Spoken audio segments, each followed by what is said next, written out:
You can be your best and this system will still kill you.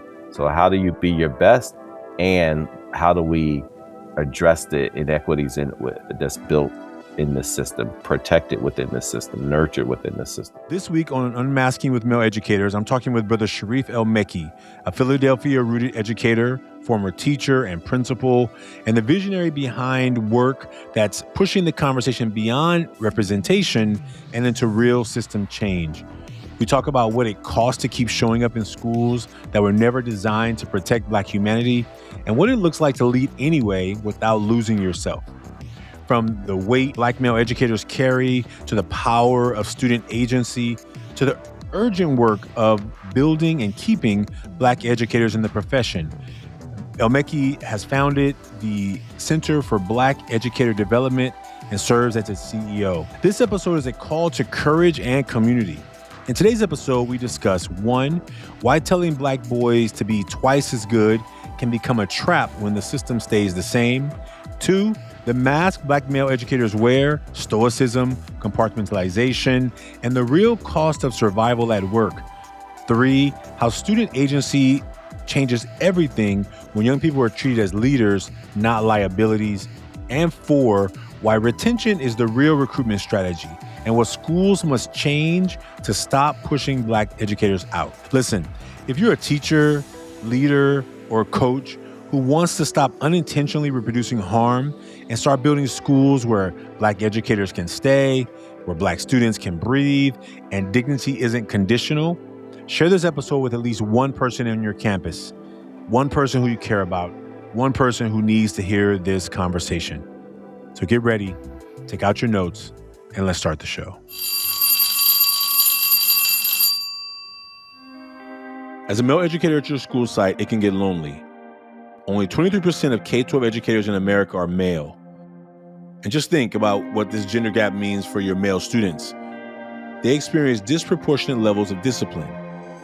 This is a show for male educators who want to feel more understood by their community and want to create emotionally safe classrooms and schools for the next generation of male students. Welcome to Unmasking with Male Educators.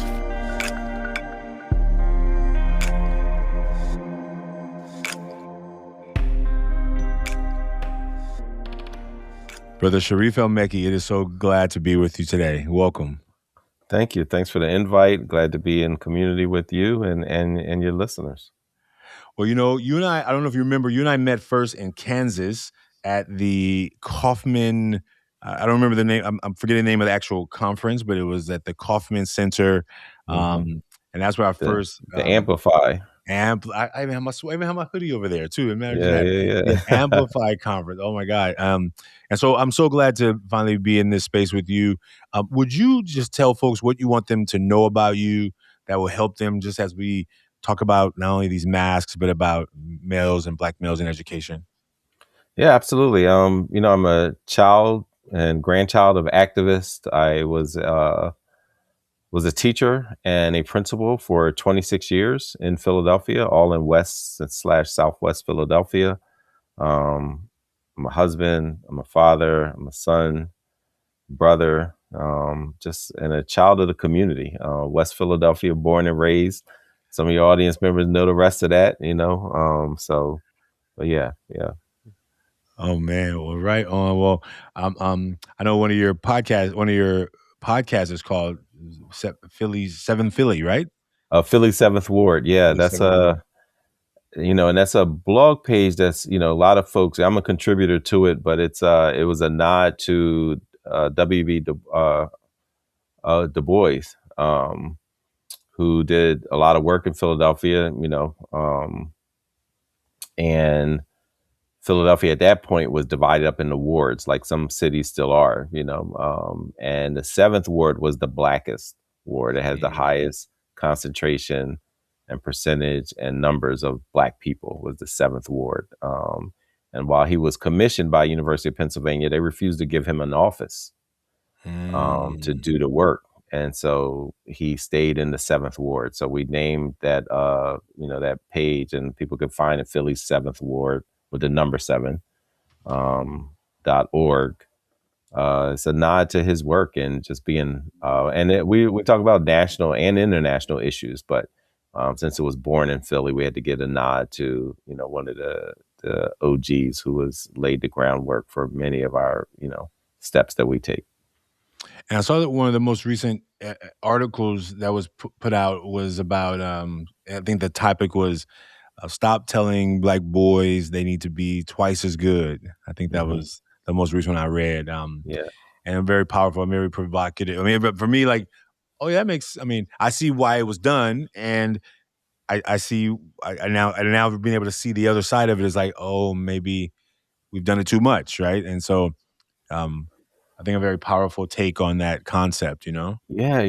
Rand Miller is one of our consistent contributors. Dope brother, out of Jersey, and like yeah, when he was talking about this piece, I think it resonated because I think one of the big parts of Philly Seventh Ward is just get people to think, get people to dialogue, to think, discuss, raise. You know, Chairman Fred Hampton, the Black Panther Party, used to say, like elevate the inconsistencies. Mm, Amplify them, talk about like what are the inconsistencies, and and so when we're only get that message, or when we're told, we heard it all. We all heard that, like, hey, got to work twice as hard to get half as far. mm, And is it setting unrealistic, expectations, yeah, yeah. and I remember, what's the brother's name? I remember as a kid, we used to always uh, hear the story, get inspired by the story, but also I would just contemplate, the brother. You'll know his name as soon as I describe the story, but I can't think of his name. I'm blanking. John, but he was competing against the train, not the train, but the machine, Ah, yes, yes, yes. Oh, well, yeah, yes, and yes. and so he's like, John Henry, John Henry. and so John Henry, like, oh yeah, it was like the celebration was just like, yo, he just died, you know what I mean, at the end of this joy, you know what I mean? But it was like, what was the injustice of, him even being in that kind of situation, or like how much did that talk about the story of our people, the Yeah, story of Black men, in industrialized or corporate or whatever, agrarian America. You know what I mean? Like, just yeah, what other parts of that you're only gonna get halfway there, no yeah, matter what output you give. yeah, Let's put that pressure on the system and change the system, not just, hey, if we don't want it to. Yeah, I believe in being a pragmatic revolutionary. Being pragmatic, being mm, practical, yeah, understanding, like, okay, how do I navigate and traverse this? But we have to give a lot of pressure to the system to change that. Because we don't want people to just be like, well, I don't have any agency, so I just got to focus on me and just be my best. yeah, You can be your best and the system will still kill you. So how do you be your best, and how do we address the inequities that's built in the system, protect it within the system, nurture within the system? So, everything is an and, right? Like, it's not, yeah. it's an and. That's right. In these conversations we've been having with educators, we've been talking about the masks, right? This emotional mask that we put on, that we've either been trained, that we trained ourselves, that our society or community or circumstances taught us to. Here's what you can let people see, and here's the stuff that no one wants to hear about. Keep it to yourself. Like, maybe you want to talk about it, but the way our community or society works or our family works, like, just keep it. Don't just keep it to yourself. And definitely as educators, that is true too. As a Yeah. mask we put on for what we need to demonstrate, show to our students, what things we don't let them see or show. So part of it is just like us just kind of like reflecting on that. So, um, if you were thinking about the front of the mask that you put on as an educator, in whatever setting that may be, whether it's with your with teams, with your staff, with your community, with in front of a audience, and what is happening behind that mask. And I think that definitely I want to make sure that we talk about organization and the conference that you put on, because I think those it's something that I've been trying to get to, and I'm making a commitment to getting to. 2026. Let's make it happen. Absolutely. Um, would you like to go first, or would you like me to go first in terms of just like describing the mask? Yeah, yeah. If you could go first, it'd be a good modeling. Okay. So I was a teacher for 10 years and I was administrator. So when I think about myself and my teacher mask when I was in the classroom, now I do work on the outside of schools, doing work in as a presenter, a facilitator when I do workshops or assemblies. Right now, when I think about myself going into a school and presenting to a group of students, or even if I'm presenting to a group of teachers, the things I let them see or I talk about is that I really care about this work. That teaching called me. I didn't plan to be a teacher. Ashanti Branch wanted to be rich. Like as a poor boy growing up in Oakland, they were like, "You're good at math and science. You should go be an engineer. They make a lot of money." I'm like, "Sign me up." So I was like, I'm passionate, but I know teaching called me, and I ran from it for a couple of years, even after I knew it was calling me. So that's what I let people see. And then the back, the things I don't let them see, as much as I'm trying to like be vulnerable so that I can encourage and invite them to also be vulnerable, because I want them to also anonymously share their mask, is I try not to talk as much about like how angry sometimes I am at our political system of education, of not only education, of just the world. And I think sometimes I feel like something calling me to like speak out about the injustice I see. And I run a nonprofit, and I'm trying to like, maybe I operate from a scarcity model that if I speak out about these things that it's a fear. It's a fear. And so basically it's fear. It's fear of it. That's the root of it. And I'm as much as I'm like, I'm always have thoughts and ideas about what I'm seeing going on. Like, and I'm trying to find the healthiest way. And maybe it's not healthy. Maybe this is the malnourished part of our society that is not healthy. It's not going to feel healthy. You're pushing against a system that is not meant to, that's designed to make you feel like you have to stay silent. And I don't want to feel like that. But I do sometimes, often. And so I'm really trying to like, I have that grapple where I'll say something I want to say, a name of a person or maybe a political figure, and then I'll just, while I'm speaking, I'll just divert around it and not say it and not say it. And I'm working on that part of myself of that fear, and I know that it's not going to go away by itself. I have to like just be courageous in order for it to do anything with. So that's the Right. part of my mask that I don't that I kind of keep behind the mask a lot. That I actually care way more about what I'm seeing happening today than I'm speaking about it. Yeah, and that's my Mhm. mask. No, that's real. That's real, and I would imagine that resonates with a lot of people. I would say similarly in the front of my mask, like just leading with just my love for our people, for humanity, for our community. I was at my first school for 10 years, so just getting to know them so deeply. I was at my last school for 11 years, and it was around the corner from maybe a couple blocks from where I grew up. I would walk home. It used to feed into the high school I attended, Overbrook High School. Shout out to Brooke. So like just that having roots in that community and having the honor and privilege to educate in that community, like so I led with that, that passion.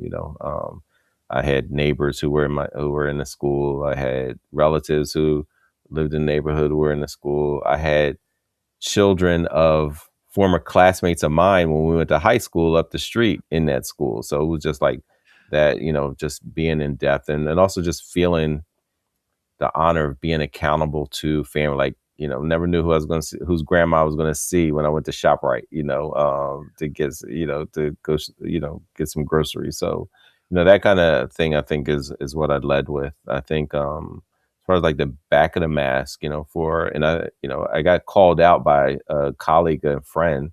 She was a pain when I first met her, but she eventually became my baby sister, Shayna Terrell, where Mm. she challenged me because of what was in the back of my mask. Like it was just, a level of stoicism. Like, hey, I was just here to do the work. I loved you, but I'm, like I'm serious and, just like when she challenged me on that, like letting people get to know me a little bit deeper. One of the pain points about that was, I would say my, probably first 15 years in education, people I would talk about, for example, here's a small example. I would talk about the Black Panther Party, but I never told them about my connections with it. I never told them that, I had 4 relatives who were in the party, that I grew up in a particular type of school and environment, but I would talk to them about the work and the party, and, give them articles and books and things like that. But I would kind of separate myself and really try to, I don't know what it was. I mean, some of it was like, I just thought, like, the seriousness of education, I needed to just stay focused on teaching and learning and and not bringing myself in. But you know, that was a situation. If I had a do-over, I would do it. But that was, so that's a part of the mass that's evolved over the years. But I think it was complex. I was an introvert already, but here I am leading from the front of a classroom, you know what I mean? And being on this, in this kind of public space within a school, within a classroom, and then which evolved into the community, but also being an introvert and also not wanting to put myself in the middle of a lesson or my experiences in the middle of a lesson. But, so having a level, have this level of humility, the seriousness, being an interest. So it was complex, but letting people see, a little bit more about yourself, I think could have been I had great connections with the youth, but it could have been even more powerful, I think, had I done. I didn't start doing that till my, later years of my principalship. And it definitely felt different. I was able to not compartmentalize as much. And it was great because what I had been chasing, it actually evolved into that. So the schools and stuff in the community center, how the school was the center part of the community. Yeah. Instead of me going other places to kind of feed that part of my life, the school became that as well. So it was, one day I have to like really sit and reflect and write about that experience of, how Shoemaker became what AFCOM was for me, or the Church of the Advocate was for me, or Kuba Masjid was for me, or Natham Musasa was for me as a child. It did become all of those, but they definitely had wrinkles of that, ripples of that, experience, that center of activism and education, coming together. Yeah. What was like in those names you just mentioned? Just because I'm not familiar with all those names that you mentioned, were those mentors of yours? Were those authors? Were Oh yeah, those no, those were institutions. So okay? AFCOM was an institution in North Philly off of on Lehigh Avenue, where Okay. people would, organize. Nitham Musasa was my elementary school and my pre-K to 6th grade school, where I'm still connected to, many of the staff there, as well as the our schoolmates. Church of the Advocate was one of the places that supported activism, organizing, Black Panther Party members, and other aspects. Kuba Institute is one of the oldest Muslim masjids in the city, and so like that was my childhood. Like those are the places that I would find myself in, and not only having this emotional connection, but that's where I got political education. That's where I got a traditional education. That's where I got nurturing, love, sense of community, all those things, which I just hold near and dear to my heart.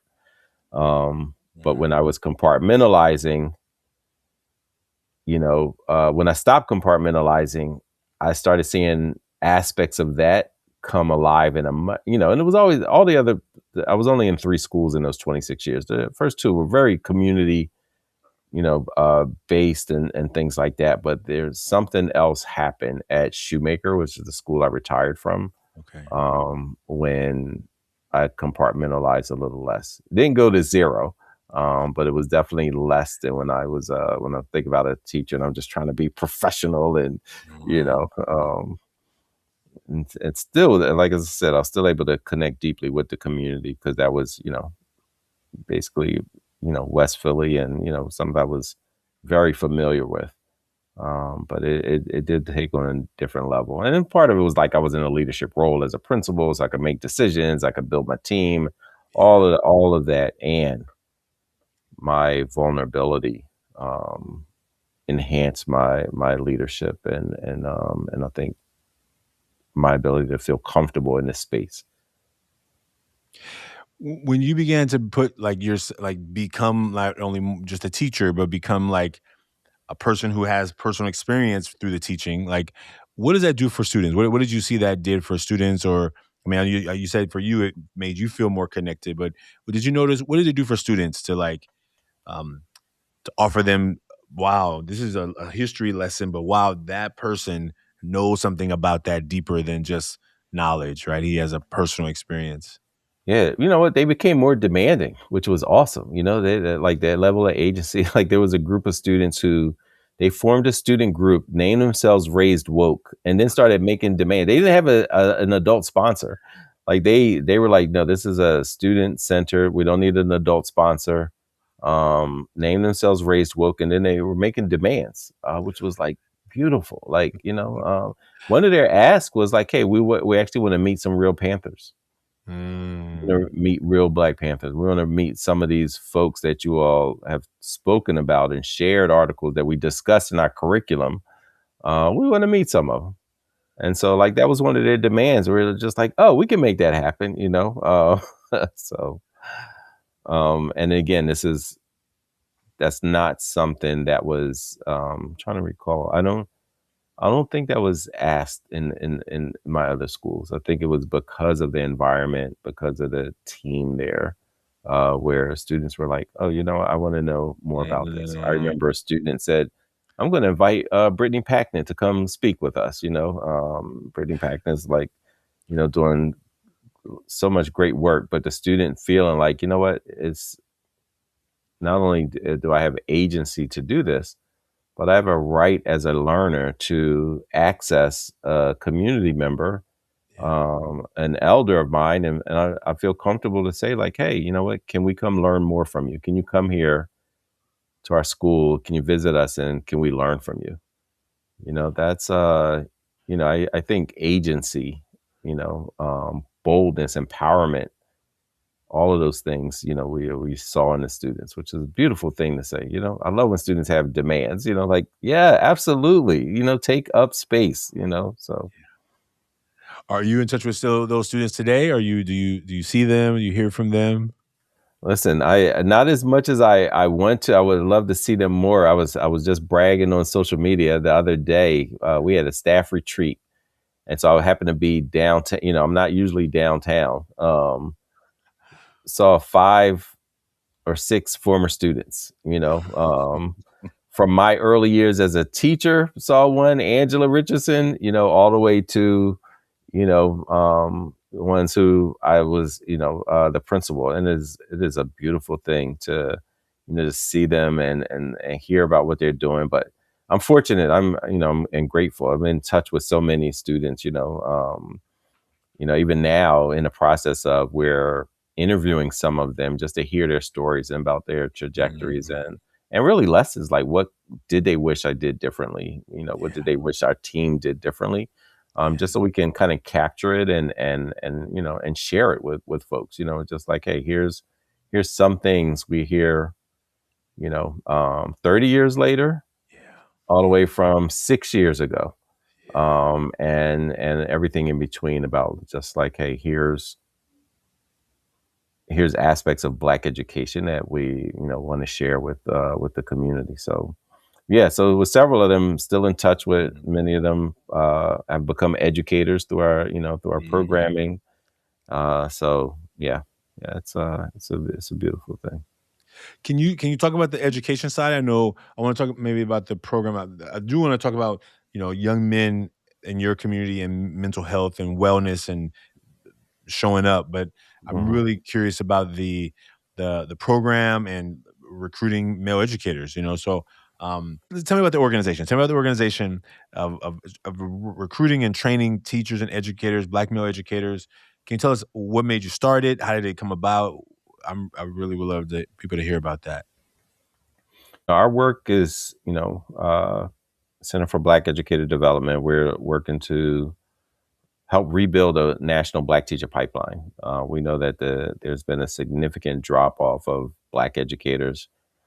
Black men, about 1.3% of public school teachers are Black men. And like that is a dismal number. And there are some places, some cities, that have more, but overall nationally, and Black teachers, period, as you mentioned, like retention, have the highest retention level.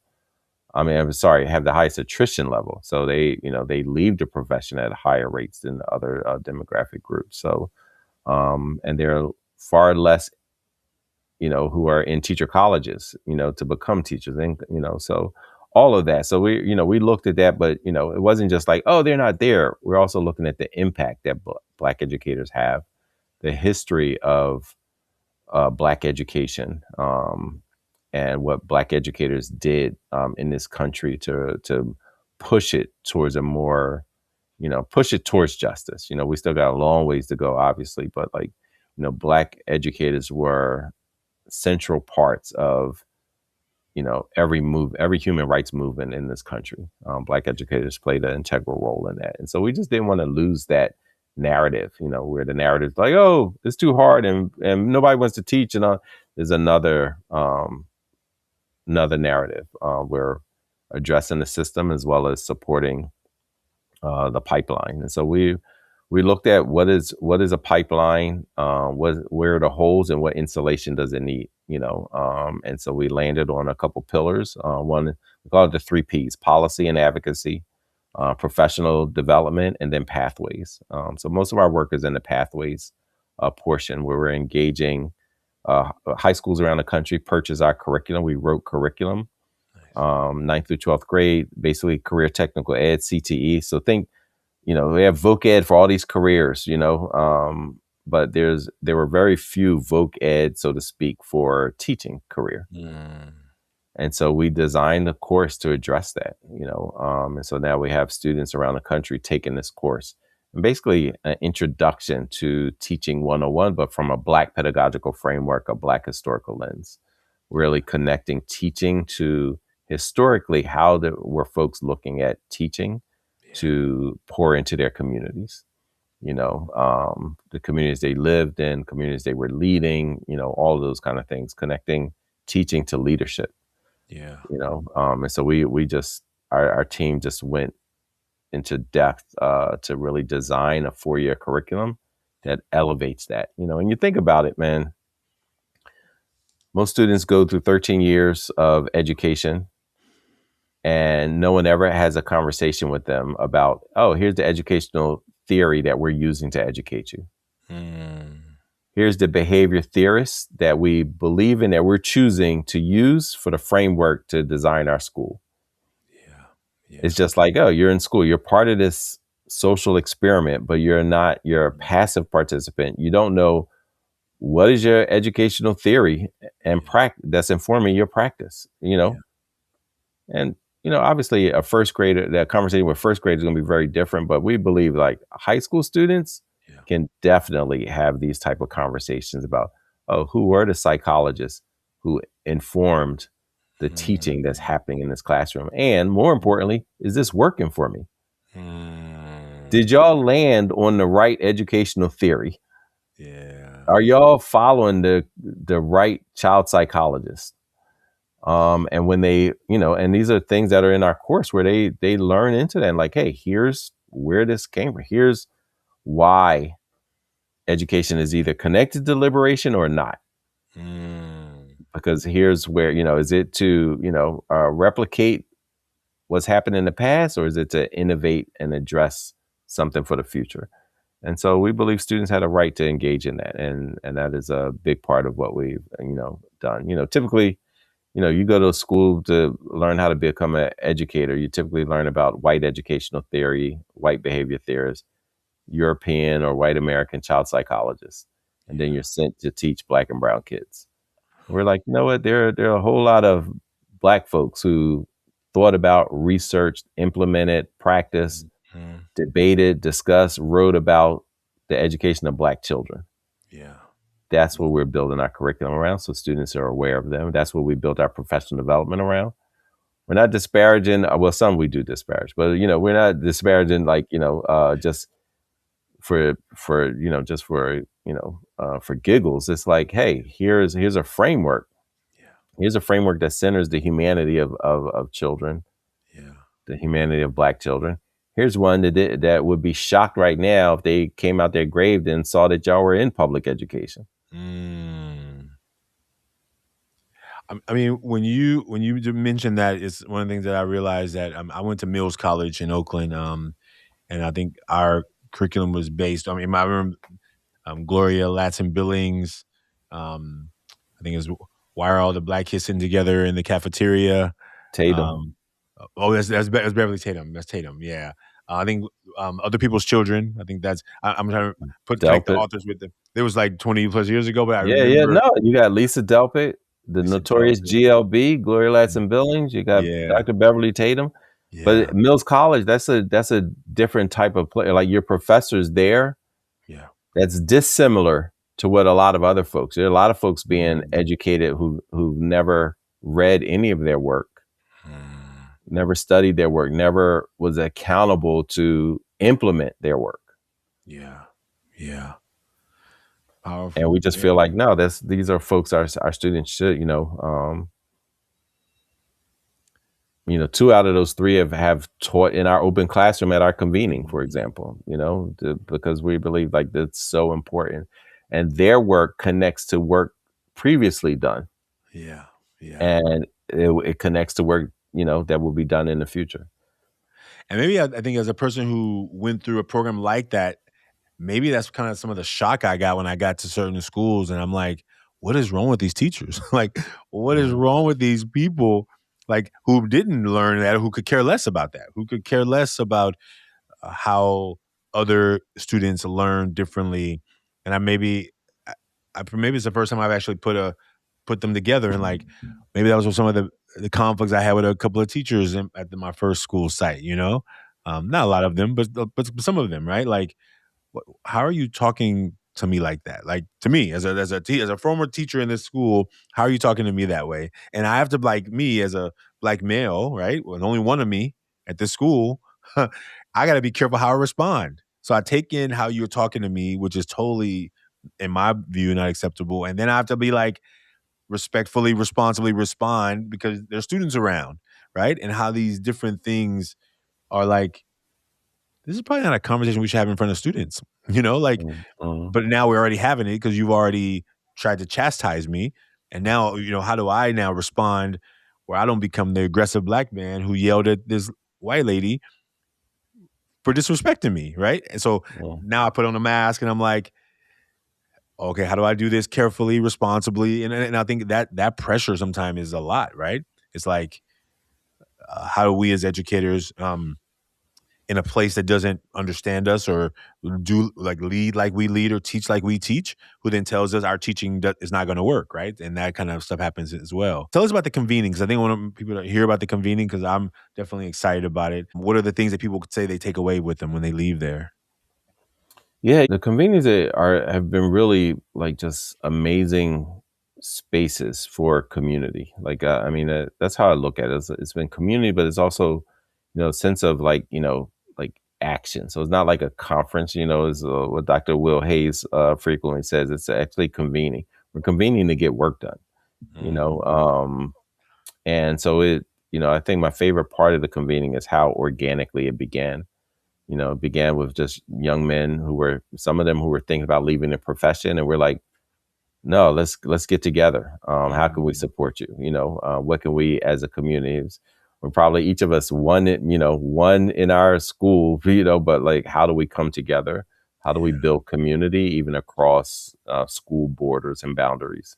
yeah, And that evolving into something, where in 2016, young men drove up from Tennessee to Philadelphia because they had heard mm, about the convening, and then us saying like, well, maybe we should just call it national. If we got mm, brothers come driving from Tennessee, yeah, all night to get here for a Saturday morning convening, like that's impressive. Like, yeah, what? Maybe there's a little bit more to this than we thought. And so, and that's evolved. So this fall will be our ninth annual national convening. And as I said, we were doing, smaller versions of it, before. And so, yeah, so that's a, you have just picture, a community of folks leading classrooms, leading schools, working in universities, but also adjacent to education, who are just passionate about the education of our children, who are passionate about supporting, Black men who choose to lead classrooms in schools and districts and school boards. So it's that type of community, the level of agency, the level of collaboration, uh, and joy, it's been pretty powerful to experience, and we welcome, for matter of fact, they'll be opening registration up, next month, because it's been in such high demand, and we typically sell out very early, which speaks to how people have taken ownership for the space of protecting and nurturing and pouring into each other. And so not only that, but I'll share this. Each year, the hotel staff say, they come up to us and say, "This is our favorite convening all year."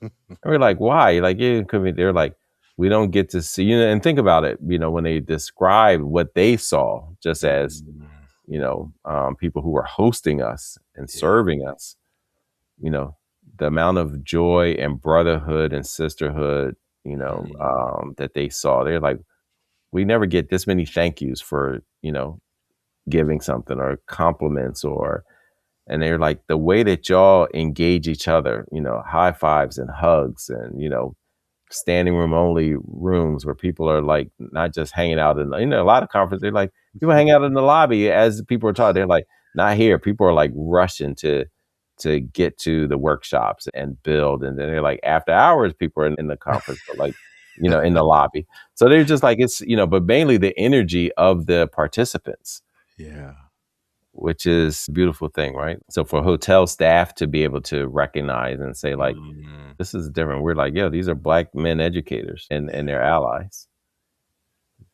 Man, congratulations.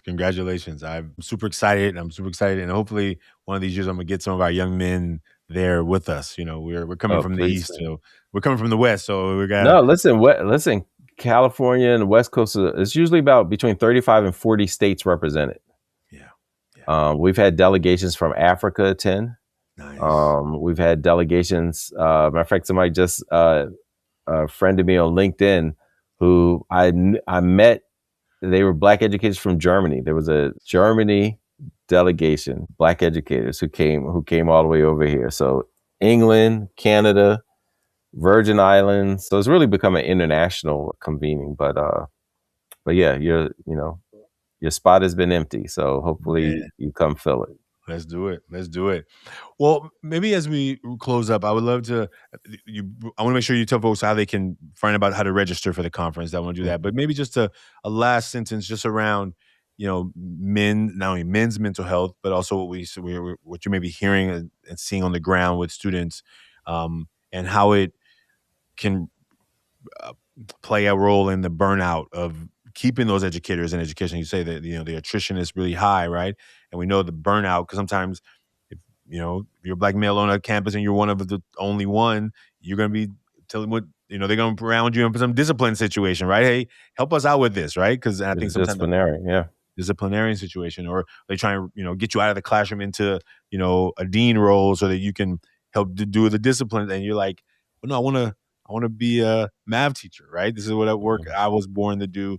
But that pressure and sometimes even the check, right? The higher little status and salary could create the infrastructure to making that switch. But what are you seeing or hearing about regarding men's mental health and education that folks should know about or pay attention to?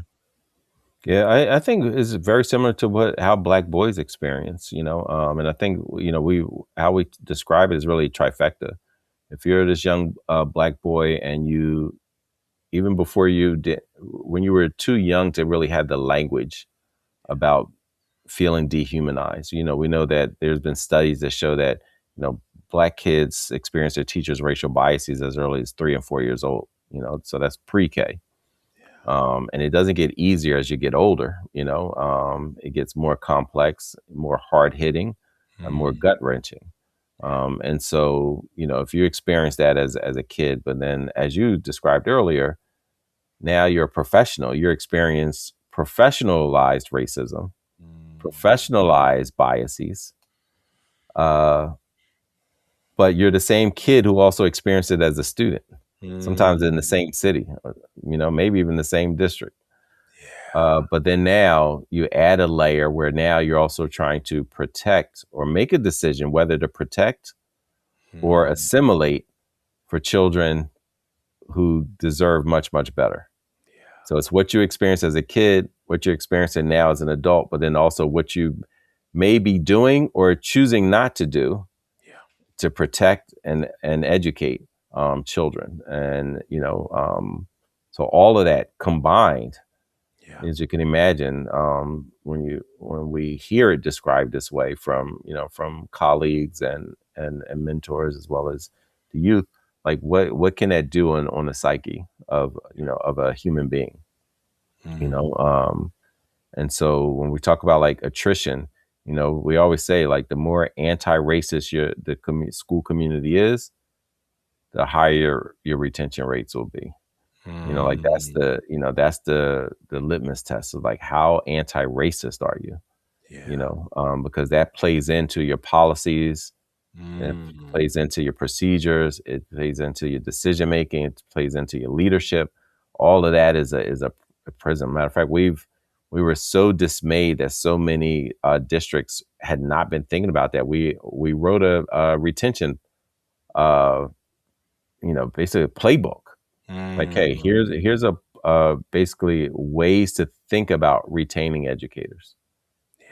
Here's ways to think about it, you know. So we do workshops with it, but we also just publish on our site for open source, you know, working with other colleagues. But you know, so retaining educators, you know, was a real thing that we felt like building a pipeline, but not addressing the attrition rates, the leaky pipeline is foolhardy. So we have to really look at the ecosystem and how do we address both ends. You know, and the strongest recruitment strategy is a strong retention plan. You know, like that helps with recruitment. You know, because that, you know, people see like, oh, teachers feel honored there. They feel part of a team. They feel valued. They feel respected. They feel like they are not experiencing biases. But then we also have to look at, you know, further upstream. We worked with Teach Plus to do a report on, and Ed Rising to do a report on youth who were thinking about becoming educators. And some of them, what they described was like, hey, I want to become an educator, but what gives me pause is I see how educators of color are being treated. I remember one focus group of young Black men, they said, I want to become teachers. We want to become teachers, but we would not want to be colleagues of our current teachers. You know, Dr. Chris Emden out of New York, you know, would often talk about, hey, recruiting young men to become teachers is like recruiting someone to return to the scene of a crime committed against themselves. So these are all things that we have to, you know, we can't recruit and retain and yet be dismissive of the economic, social, and political realities that current and aspiring educators face. If we're saying, oh yeah, we want teachers, we more diverse, we want Black men, but we are wholly disconnected and ignorant about the economic and social and political realities, then that means we're unserious. And many recruitment efforts, many retention efforts are unserious, ill-informed and unserious. And so being in that environment that can have a impact on your mental health. Because when we talk about not being seen, it's not just my physical presence. You don't understand my experience. You don't understand the system that you're perpetuating and how that's grinding me to dust, and how it's grinding my aspirations up. You know, how it's, you know, that back to that trifecta. You don't see how you're pushing go on those levers. Like, Yeah. so it's not just seeing me as a human being, a full human being, not a flattened one, not your stereotypical one, but a Yeah. full human being. Yeah. But also you're not seeing the as Beverly Tatum talks about, you're not seeing the air that we're breathing. Mm. Brother El-Mekki, I am so grateful for you and your time today. No, Thank you thanks for for being with having me. us. I Will you let appreciate it. folks know how they can learn about get information about the conference so they can be ready for registration when it opens the next month? Tell them where to find it and any way you want them to follow you, or please just share that with them. Oh yeah, absolutely. The easiest way is our high school students came up with a campaign. We need Black teachers. So hashtag We Need Black Teachers. But so the easiest way to find us, follow us, stay informed is go to WeNeedBlackTeachers.org. Sign up for the newsletter. That way, as soon as it opens up, you'll get a hit on the email and you'll get reminders subsequently. WeNeedBlackTeachers.org. And again, this is from high school students who are saying this is our rallying cry, this is our demand. And we're like, yo, that's so dope. We're going to use this as the organizational campaign, but out of the mouths of babes. So we're like, you know what? We're again back to making demands. So they basically demanded, and we're like, okay, we're going to build a ecosystem, a pipeline for you to become what you wish you had and knew you needed. Let's go. Well, folks, Brother El-Mekki and I shared our masks here publicly. You don't have to do that. You can share yours anonymously at millionmask.org. Brother El-Mekki, I look forward to seeing you at the conference this year. And hopefully I can bring a couple of youngsters with me. I'm looking forward to Please seeing you. do. Please Thanks do. for This, being here. I mentioned one of my favorite parts about the organic nature of the convening. The other part is the intergenerational aspect of it. To have high school students, college students, veteran educators, current educators all in a room. Because often we're in educational spaces talking about youth and like what we're going to do for youth, what we're going to stop doing to youth.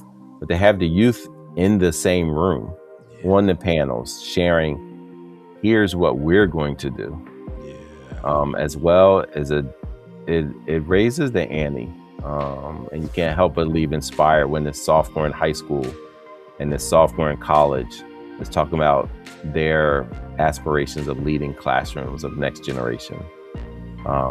Like that informs the work, it inspires the work, it grounds the work. Let's do it. We'll see you soon. All right, Thank you, brother. Take care. Well. Be well. Peace.